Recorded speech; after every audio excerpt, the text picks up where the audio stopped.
नमस्कार दोस्तों, स्वागत है आपका आज के मुख्य समाचार में, जिसमें ले चलेंगे आपको दिन भर की सभी जरूरी और बड़ी खबरों की तरफ। सुर्खियों में 50 बड़ी खबरों का जिक्र होगा दोस्तों, लेकिन उससे पहले आपसे निवेदन, वीडियो को कीजिए लाइक, लाल बटन को दबा के चैनल को कीजिए सब्सक्राइब और घंटी बजाकर कमेंट में लिखिए जय हिंद। दोस्तों फटाफट से रुक करते हैं आज की सुर्खियों की तरफ। हिमाचल में चुनाव से पहले बीजेपी को बड़ा झटका। बीजेपी के पूर्व प्रदेश अध्यक्ष खीमी राम कांग्रेस में हुए शामिल।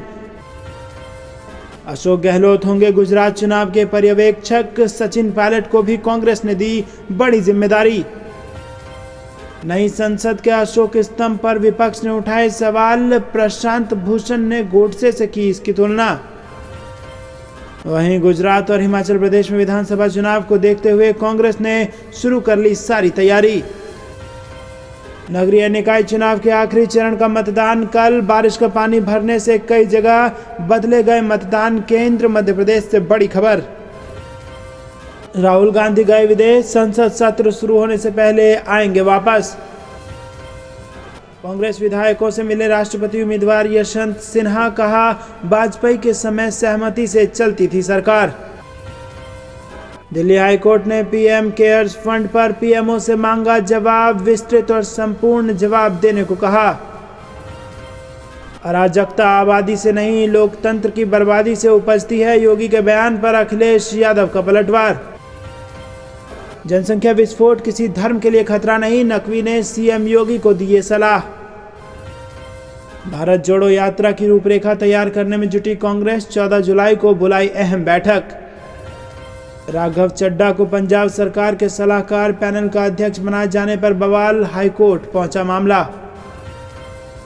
पीएम मोदी के कार्यक्रम को लेकर हुई अधिकारियों से बड़ी चूक। मृत विधायक को भेजा निमंत्रण। संसद में मोदी सरकार को घेरने की रणनीति होगी तैयार। सोनिया गांधी की अध्यक्षता में 14 जुलाई को होगी कांग्रेस की बैठक। मथुरा में लालू यादव के बेटे तेज प्रताप यादव को पुलिस ने आधे घंटे तक थाने में बिठाया। पीएम नरेंद्र मोदी के सामने तेजस्वी यादव ने कर्पूरी ठाकुर को भारत रत्न देने के समेत बिहार के लिए स्पेशल स्टेटस की उठाई मांग। राज्यों को बर्खास्त करने वाली सत्ता को जनता देर सवेर बर्खास्त कर देगी, शरद पवार का बयान। केंद्र के रवैये पर हाईकोर्ट नाराज। पूछा, महत्वपूर्ण मुद्दे पर केवल एक पेज का जवाब, आगे कुछ नहीं। कांग्रेस का भाजपा पर आरोप, जबरन शासकीय कर्मचारियों के पोस्टल वोट्स डलवाए। सिद्धू मूसेवाला कांड में सीबीआई जांच की मांग सुप्रीम कोर्ट ने की खारिज। बीजेपी नेता को दे डाली ये नसीहत। संयुक्त किसान मोर्चा एमएसपी और अग्निपथ योजना को लेकर 22 अगस्त को पंचायत करेगा। रेल यात्री ध्यान दें, पूर्वोत्तर संपर्क क्रांति तेजस अगरतला एक्सप्रेस समेत कई ट्रेनों को रेलवे ने किया कैंसिल।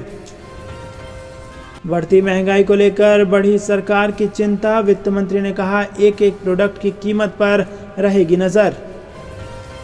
डब्ल्यूएचओ प्रमुख का बड़ा बयान। कहा, 2 साल बाद भी कोरोना के बढ़ते केस, आपातकाल की स्थिति। तो दोस्तों ये थी दिन में कुछ बेहद जरूरी और बड़ी सुर्खियां। अब हर एक खबर की डिटेल में आपको ले जा रहे हैं, लेकिन उससे पहले दोस्तों आपसे निवेदन की वीडियो को लाइक करना मत भूलिएगा। रुक करते हैं अगली बड़ी खबर की तरफ। भारत जोड़ो यात्रा की रूपरेखा तैयार करने में जुटी कांग्रेस। 14 जुलाई को बुलाई गई अहम बैठक। जी हां दोस्तों, कांग्रेस ने संगठन को मजबूत करने और भारत जोड़ो यात्रा को आकार देने की रणनीति तय करने के लिए गुरुवार 14 जुलाई को पार्टी के सभी महासचिवों, राज्य प्रभारियों और अध्यक्षों की बैठक बुलाई है। कांग्रेस 2 अक्टूबर से कन्याकुमारी से कश्मीर तक भारत जोड़ो पदयात्रा शुरू करेगी। अखिल भारतीय कांग्रेस कमेटी के महासचिव और संगठन प्रभारी केसी वेणुगोपाल द्वारा सभी पदाधिकारियों को भेजे गए आमंत्रण में कहा गया है कि एआईसीसी महासचिवों, राज्य प्रभारियों, प्रदेश कांग्रेस अध्यक्षों और फ्रंटल संगठनों के प्रमुखों की बैठक गुरुवार 14 जुलाई को दोपहर 2:30 बजे होगी। कांग्रेस अध्यक्ष सोनिया गांधी ने 15 मई को घोषणा की थी कि पार्टी महात्मा गांधी की जयंती 2 अक्टूबर से कन्याकुमारी से कश्मीर तक भारत जोड़ो पदयात्रा निकालेगी। इसको लेकर पहली बैठक 5 जून को हुई थी और उसके बाद बैठकों का दौर जारी रहा। पहली बैठक के तुरंत बाद कांग्रेस के वरिष्ठ नेता दिग्विजय सिंह ने ट्वीट किया था, भारत जोड़ो यात्रा के लिए सेंट्रल प्लानिंग ग्रुप की पहली बैठक बैठक संपन्न हुई। कन्याकुमारी से कश्मीर तक की ये यात्रा 2 अक्टूबर को शुरू होगी और इसकी योजना सही तरीके से शुरू हो गई है। बैठक में राहुल गांधी भी शामिल हुए। दोस्तों रुक करते हैं अगली बड़ी खबर की तरफ, जिसमें आपको बता दें कि पीएम मोदी के कार्यक्रम को लेकर हुई अधिकारियों से बड़ी चूक, मृत विधायक को भेज दिया निमंत्रण। जी हां दोस्तों, आपको बता दें कि प्रधानमंत्री नरेंद्र मोदी 1 दिवसीय दौरे पर पटना आ रहे हैं और प्रधानमंत्री बिहार विधानसभा भवन के 100 वर्ष पूरे होने पर शताब्दी समापन समारोह में शामिल होने के लिए विधानसभा पहुंचेंगे और इस कार्यक्रम में शामिल होने के लिए बिहार के विधायकों, एमएलसी और पूर्व विधायकों को मिलकर तकरीबन 1700 लोगों को निमंत्रण पत्र भेजे गए हैं। कार्यक्रम की तैयारियों के बीच अधिकारियों ने एक बहुत बड़ी गलती कर दी है, जो कि चर्चा का विषय बना हुआ है। पीएम के कार्यक्रम के लिए अधिकारियों ने निमंत्रण भेजते हुए एक बड़ी गलती कर दी है और यहां अधिकारियों ने उत्तर बिहार के एक ऐसे पूर्व विधायक को भी निमंत्रण भेजा है जिनकी मौत 4 साल पहले हो चुकी है। पूर्व विधायक अब्दुल पयामी के परिजनों को जब कार्यक्रम का निमंत्रण मिला तो वो चौंक गए। इस बात पर इलाके के कांग्रेस कार्यकर्ताओं ने हैरानी भी जताई। दोस्तों रुक करते हैं अगली बड़ी खबर की तरफ। संसद में मोदी सरकार को घेरने की रणनीति होगी तैयार। सोनिया गांधी की अध्यक्षता में 14 जुलाई को होगी कांग्रेस की बैठक। जी हां दोस्तों, आपको बता दें कि संसद का मानसून सत्र 18 जुलाई से शुरू होने वाला है और ऐसे में कांग्रेस नरेंद्र मोदी के नेतृत्व वाली भाजपा सरकार को घेरने के लिए रणनीति तैयार करने वाली है, जिसको लेकर कांग्रेस संसदीय रणनीति समिति समूह की बैठक होने वाली है और इस बैठक की अध्यक्षता खुद पार्टी की अंतरिम अध्यक्ष सोनिया गांधी करेंगी। समाचार एजेंसी के मुताबिक संसद के मानसून सत्र की रणनीति तैयार करने के लिए कांग्रेस संसदीय रणनीति समिति समूह की बैठक 14 जुलाई को होगी। कांग्रेस अध्यक्ष सोनिया गांधी अपने आवास पर होने वाली बैठक की अध्यक्षता करेंगी। माना जा रहा है कि इस बैठक में मोदी सरकार को घेरने की रणनीति तैयार की जाएगी, जिसमें महंगाई, अग्निपथ समेत कई मुद्दे शामिल होंगे। प्राप्त जानकारी के मुताबिक संसद के मानसून सत्र से पहले सरकार ने 17 जुलाई को सुबह 11 बजे सर्वदलीय बैठक को भी बुला लिया है। दोस्तों रुक करते हैं अगली बड़ी खबर की तरफ, जो कि बिहार से आ रही है। पीएम नरेंद्र मोदी के सामने तेजस्वी यादव ने कर्पूरी ठाकुर को भारत रत्न देने समेत बिहार को विशेष राज्य के दर्जे की भी मांग उठा दी। जी हां दोस्तों, आपको बता दें कि प्रधानमंत्री नरेंद्र मोदी बिहार विधानसभा में शताब्दी स्मृति स्तंभ के उद्घाटन समारोह में शिरकत करने मंगलवार शाम पटना पहुंचे। इस कार्यक्रम में मुख्यमंत्री नीतीश कुमार, विधानसभा स्पीकर विजय सिन्हा के अलावा नेता प्रतिपक्ष तेजस्वी यादव भी मौजूद रहे और इस दौरान तेजस्वी यादव ने प्रधानमंत्री नरेंद्र मोदी के सामने बिहार के लिए 2 मांगे रख दी। तेजस्वी यादव ने कहा कि जननायक कर्पूरी ठाकुर को भारत रत्न दिया जाए और राज्य में स्कूल ऑफ डेमोक्रेसी खोला जाए। वहीं पीएम मोदी झारखंड के देवघर से सीधे मंगलवार शाम पटना पहुंचे। पटना एयरपोर्ट से उनका काफिला बिहार विधानसभा भवन आया और यहां उन्होंने शताब्दी स्मृति स्तंभ का उद्घाटन किया और इस दौरान राज्यपाल फागू चौहान, मुख्यमंत्री नीतीश कुमार, स्पीकर विजय सिन्हा, शिक्षा मंत्री विजय चौधरी समेत कई गणमान्य मौजूद थे। वहीं दोस्तों तेजस्वी यादव ने अपने संबोधन में कहा कि बिहार लोकतंत्र की जननी है और इसीलिए इसका संदेश पूरे देश में जाना चाहिए। हम अलग अलग दल से हैं, लेकिन हमारी वैचारिक प्रतिस्पर्धा राजनीतिक प्रतिस्पर्धा में नहीं बदलनी चाहिए। सभी की भागीदारी से ही लोकतंत्र समावेशी होगा। दोस्तों रुक करते हैं अगली बड़ी खबर की तरफ, जिसमें आपको बता दें कि गुजरात और हिमाचल प्रदेश में विधानसभा चुनाव को देखते हुए कांग्रेस ने शुरू कर ली सभी बड़ी तैयारियां। जी हां दोस्तों, आपको बता दें कि 2022 के अंत में गुजरात और हिमाचल प्रदेश में विधानसभा चुनाव होना है, जिसको लेकर कांग्रेस ने कमर कस ली है और इस बाबत कांग्रेस ने अपने दोनों मुख्यमंत्री को बड़ी जिम्मेदारी सौंप दी है। राजस्थान के मुख्यमंत्री अशोक गहलोत को गुजरात चुनाव में वरिष्ठ ऑब्जर्वर बनाया गया है, तो वहीं छत्तीसगढ़ मुख्यमंत्री को हिमाचल ऑब्जर्वर की जिम्मेदारी दी गई है। दोनों वरिष्ठ ऑब्जर्वर के साथ 2-2 ऑब्जर्वर भी बनाया गया है। अलग अलग राज्यों में गृह युद्ध को देखते हुए कांग्रेस में नाराज बड़े नेताओं को भी साधने की कोशिश की गई है और सिर्फ 2 राज्यों में ही कांग्रेस के मुख्यमंत्री हैं और वो 2 राज्य हैं राजस्थान और छत्तीसगढ़। दोस्तों रुक करते हैं अगली बड़ी की तरफ। अग्निपथ योजना पर विपक्ष ने केंद्र से कहा स्कीम वापस लो वरना संसदीय समिति को भेजो। जी हां दोस्तों, आपको बता दें कि संसद का मानसून सत्र शुरू होने से पहले केंद्र और विपक्ष के बीच अग्निपथ योजना पर चर्चा हुई और इस दौरान विपक्षी खेमे ने इस मुद्दे पर स्पष्ट रूप से अपनी बात रखी। सूत्रों के मुताबिक रक्षा मंत्री राजनाथ सिंह के साथ 1.5 घंटे तक चली बैठक में विपक्षी सांसदों ने मांग की है कि अग्निपथ योजना को या तो वापस लिया जाए या आगे की विस्तृत जांच के लिए संसदीय पैनल के पास भेज दिया जाए। सूत्रों ने बताया कि संसद में हुई इस बैठक में भाजपा के 4 समेत विभिन्न राजनीतिक दलों के 12 सांसद शामिल हुए। रुख करते हैं अगली बड़ी खबर की तरफ। शपथ लेने के अगले ही दिन बंद होगा केंद्रीय एजेंसियों का दुरुपयोग, यशवंत सिन्हा का बड़ा बयान। जी हां दोस्तों, आपको बता बता दें कि प्रचार अभियान में जुटे राष्ट्रपति उम्मीदवार यशवंत सिन्हा का केंद्र सरकार पर हमला जारी है। राजस्थान पहुंचे सिन्हा ने सोमवार को कहा कि देश में सांप्रदायिक तनाव है और राज्य में चुनी हुई सरकारों को गिराने की कोशिश की जा रही है। साथ ही उन्होंने केंद्रीय एजेंसियों की भूमिका पर भी सवाल उठाए। विपक्ष की तरफ से मैदान में उतरने सिन्हा के सामने एनडीए की उम्मीदवार द्रौपदी मुर्मू हैं और उन्होंने कहा कि अगर वो राष्ट्रपति बनते हैं तो शपथ लेने के अगले ही दिन केंद्रीय एजेंसियों का गलत इस्तेमाल बंद हो जाएगा। जयपुर में पूर्व केंद्रीय मंत्री ने कहा कि 18 जुलाई को होने वाला राष्ट्रपति चुनाव केंद्रीय एजेंसियों के खिलाफ है जिनका इस्तेमाल केंद्र सरकार की तरफ से किया जा रहा है। उन्होंने कहा कि मैं दूसरे पक्ष के चुने हुए प्रतिनिधियों से कहना चाहता हूं कि वो भी हालात पर विचार करें और जो सही है वही करें। देश जिन हालात का सामना कर रहा है उन्हें देखते हुए राष्ट्रपति पद के लिए चुनाव असामान्य स्थिति में हो रहा है। सांप्रदायिक तनाव है और कई राज्यों में चुनी हुई सरकारों को हटाने की कोशिश की जा रही है। हाल ही में ऐसा महाराष्ट्र और गोवा में देखा गया। दोस्तों रुक करते हैं अगली बड़ी खबर की तरफ। गुजरात से बड़ी खबर, स्कूलों में गीता पढ़ाने के फैसले के खिलाफ हाईकोर्ट पहुंचा उलेमाए हिंद, सरकार से जवाब तलब। जी हां दोस्तों, गुजरात हाईकोर्ट ने राज्य के स्कूलों में भागवत गीता पढ़ाने के फैसले को लेकर सरकार से जवाब मांगा है। दरअसल गुजरात सरकार ने हाल ही में स्कूलों में 6ठी और 12वीं कक्षा के पाठ्यक्रम में श्रीमद् भगवद गीता सार को शामिल करने का ऐलान किया था। नई शिक्षा नीति के तहत हुए इस फैसले के मुताबिक राज्य के सभी स्कूलों में 6ठी से 12वीं कक्षा तक के बच्चों को भागवत गीता के सिद्धांत और मूल्यों को पढ़ाया जाएगा। लेकिन गुजरात सरकार के इस फैसले के खिलाफ जमीयत उलेमाए हिंद की ओर से गुजरात हाईकोर्ट में जनहित याचिका लगाई गई है। याचिकाकर्ता ने संवैधानिक वैधता के आधार पर सरकार के प्रस्ताव को चुनौती दी और दावा किया कि ये राष्ट्रीय शिक्षा नीति का उल्लंघन है। हालांकि हाईकोर्ट ने इस प्रस्ताव पर रोक लगाने से इनकार कर दिया है और कोर्ट ने सरकार से 18 अगस्त तक जवाब दाखिल करने को कहा। और इतना ही नहीं, हाईकोर्ट ने इस मामले में केंद्र को भी पक्षकार बना दिया है। दोस्तों रुक करते हैं अगली बड़ी खबर की तरफ। योगी के बयान से उलट नकवी का ट्वीट, जनसंख्या विस्फोट मजहब की नहीं मुल्क की है मुसीबत। जी हाँ दोस्तों, भाजपा में अंदरूनी फूट के संकेत। आपको बता दें दोस्तों कि ये बेहद बड़ी खबर आ रही है। योगी आदित्यनाथ ने कहा था कि जनसंख्या नियंत्रण कार्यक्रम सफलतापूर्वक आगे बढ़े लेकिन जनसंख्या के असंतुलन की स्थिति भी ना पैदा हो। योगी ने कहा था कि ऐसा नहीं होना चाहिए कि जनसंख्या वृद्धि की गति या किसी समुदाय का प्रतिशत अधिक हो जाए और हम मूल निवासियों की आबादी को स्थिर करने के लिए जागरूकता या प्रवर्तन के माध्यम से कार्य कर रहे हों। दोस्तों, विश्व जनसंख्या दिवस पर उत्तर प्रदेश के मुख्यमंत्री योगी आदित्यनाथ ने कुछ ऐसा बयान दिया जिसके बाद से बहस छिड़ गई है। योगी आदित्यनाथ के बयान को लेकर समाजवादी पार्टी निशाना साध रही है और इन सब के बीच भाजपा नेता और पूर्व केंद्रीय मंत्री मुख्तार अब्बास नकवी का भी बयान सामने आया है।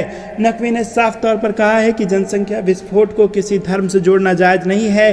अपने ट्वीट में मुख्तार अब्बास नकवी ने लिखा कि बेतहाशा जनसंख्या विस्फोट किसी मजहब की नहीं मुल्क की मुसीबत है, इसे जाति धर्म से जोड़ना जायज नहीं। दोस्तों रुक करते हैं अगली बड़ी खबर की तरफ। कांग्रेस ने कहा पूर्वी लद्दाख में चीन की घुसपैठ पर जारी हो श्वेत पत्र, पीएम मोदी की चुप्पी देश के लिए है हानिकारक। जी हां दोस्तों, आपको बता दें कि कांग्रेस ने पूर्वी लद्दाख में चीनी घुसपैठ का 2 साल बाद भी समाधान नहीं निकलने पर चिंता जाहिर करते हुए प्रधानमंत्री नरेंद्र मोदी से चीनी खतरे पर देश को विश्वास में लेते हुए श्वेत पत्र जारी करने की मांग की है। पार्टी के अनुसार भारत और चीन के विदेश मंत्रियों की हुई हालिया बैठक भी एलएसी पर यथास्थिति बहाल करने की दिशा में विफल रही। दोस्तों, पूर्वी लद्दाख की स्थिति पर राहुल गांधी ने ट्वीट करते हुए कहा कि प्रधानमंत्री चीन से डरते हैं, जनता से सच छिपाते हैं, सिर्फ अपनी छवि बचाते हैं, सेना का मनोबल गिराते हैं, देश की सुरक्षा के साथ खिलवाड़ करते हैं। चीन की बढ़ती घुसपैठ और प्रधानमंत्री की चुप्पी देश के लिए बहुत हानिकारक है। दोस्तों रुक करते हैं अगली बड़ी खबर की तरफ। पीएम नरेंद्र मोदी के स्वागत में नीतीश सरकार का विज्ञापन न देना एक चूक या जानबूझकर किया गया काम। जी हां दोस्तों, प्रधानमंत्री नरेंद्र मोदी मंगलवार को झारखंड के देवघर और बिहार की राजधानी पटना में अलग अलग कार्यक्रमों में शामिल होंगे।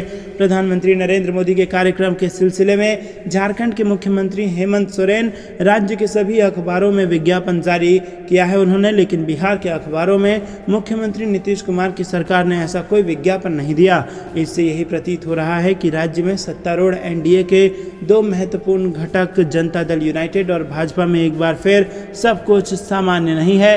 प्रधानमंत्री नरेंद्र मोदी पहले मंगलवार को झारखंड के देवघर में 2 महत्वपूर्ण प्रोजेक्ट एम्स के भवन और एयरपोर्ट का उद्घाटन करने के अलावा कई अन्य प्रोजेक्ट का शिलान्यास करेंगे।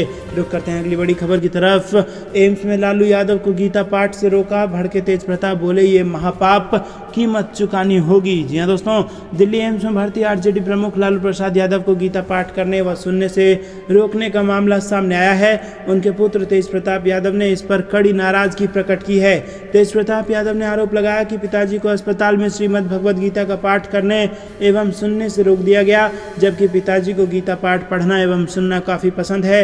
गीता पाठ से रोकने वाले उस अज्ञानी को ये नहीं पता कि इस महापाप की कीमत उसे इसी जन्म में चुकानी होगी। दोस्तों रुक करते हैं अगली बड़ी खबर की तरफ, जिसमें आपको बता दें कि मध्य प्रदेश में आगामी विधानसभा चुनाव में कांग्रेस की सरकार बनना तय, कमलनाथ का बड़ा बयान। जी हां दोस्तों, मध्य प्रदेश के पूर्व मुख्यमंत्री और प्रदेश कांग्रेस अध्यक्ष कमलनाथ ने कहा कि मध्य प्रदेश में आगामी विधानसभा चुनाव में कांग्रेस की सरकार बनना तय है। और एक प्रश्न के उत्तर में कमलनाथ ने कहा कि वो घोषणाओं में विश्वास नहीं करते बल्कि काम करने में विश्वास रखते हैं। उन्होंने कहा कि 11 महीने के अपने कार्यकाल के दौरान किसानों का कर्ज माफ किया और 100 यूनिट बिजली 100 रुपये में प्रत्येक नागरिक को उपलब्ध कराया।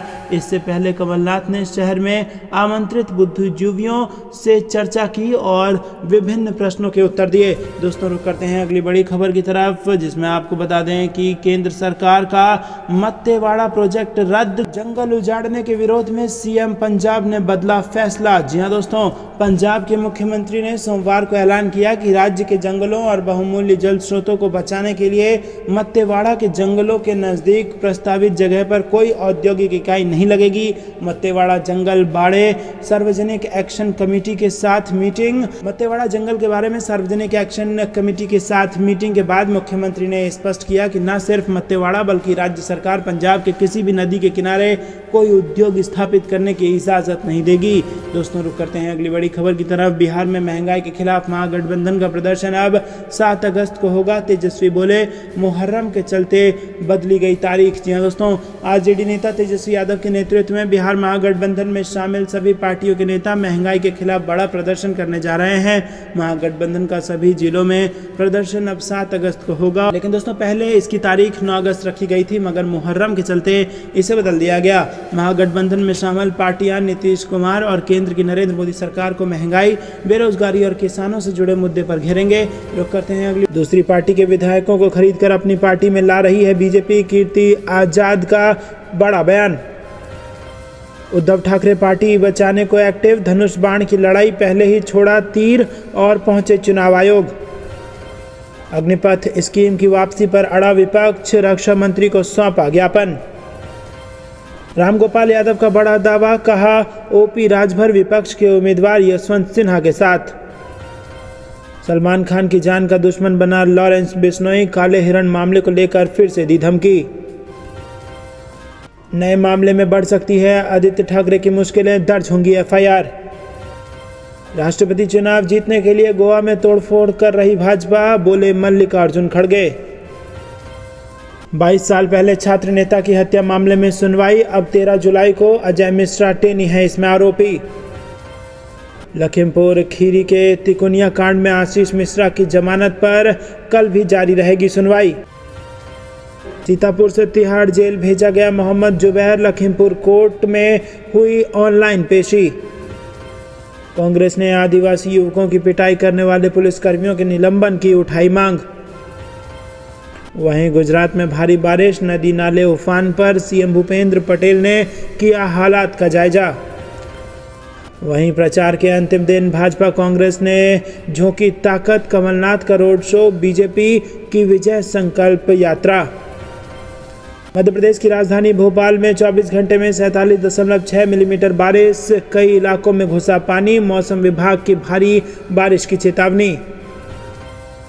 वहीं दोस्तों मध्य प्रदेश में नगरीय निकाय चुनाव के दूसरे चरण का थमा प्रचार, बुधवार को होगा मतदान। कांग्रेस सांसद मनीष तिवारी ने योजना के विरोध वाले लेटर पर साइन करने से किया इनकार, अग्निपथ स्कीम से जुड़ी बड़ी खबर। जेडीयू के राष्ट्रीय अध्यक्ष ललन सिंह ने यूपी में लोकसभा विधानसभा चुनाव लड़ने का किया ऐलान। राजस्थान विधानसभा 2023 में रिपीट होगी कांग्रेस सरकार, सचिन पायलट ने बताई रणनीति। चीन के मुद्दे पर कांग्रेस ने केंद्र सरकार को घेरा, कहा पीएम मोदी की चीन के साथ डीडीएलजे रणनीति। प्रधानमंत्री के संसद भवन पर अशोक स्तंभ का अनावरण पर ओवैसी ने जताई नाराजगी, कहा यह अधिकार लोकसभा स्पीकर का। योगी के बयान पर ओवैसी का पलटवार, देश में जनसंख्या विस्फोट नहीं, मोदी सरकार में युवाओं और बच्चों का भविष्य अंधकार में। सपा गठबंधन में गांठ, अब अखिलेश यादव से आर पार के मूड में ओम प्रकाश राजभर, मिलकर पूछेंगे सीधा सवाल। अगर बढ़ती आबादी खतरा है तो चीन इतना अच्छा क्यों कर रहा है, गिरिराज सिंह के जनसंख्या कानून पर तेजस्वी ने पूछा सवाल। राष्ट्रपति चुनाव 15 को बिहार आएंगे यशवंत सिन्हा, महागठबंधन की बैठक में तेजस्वी यादव ने किया समर्थन का ऐलान। तेजस्वी यादव का बयान, बोले धर्म के नाम पर राजनीति करने वाले हो जाएं सावधान, असली मुद्दों पर ध्यान दे सरकार। तो दोस्तों ये थी दिन भर कुछ बेहद जरूरी और बड़ी खबरें। तक बने रहने के लिए बहुत बहुत धन्यवाद। देख रहे थे आपका अपना चैनल जय हिंद जय भारत।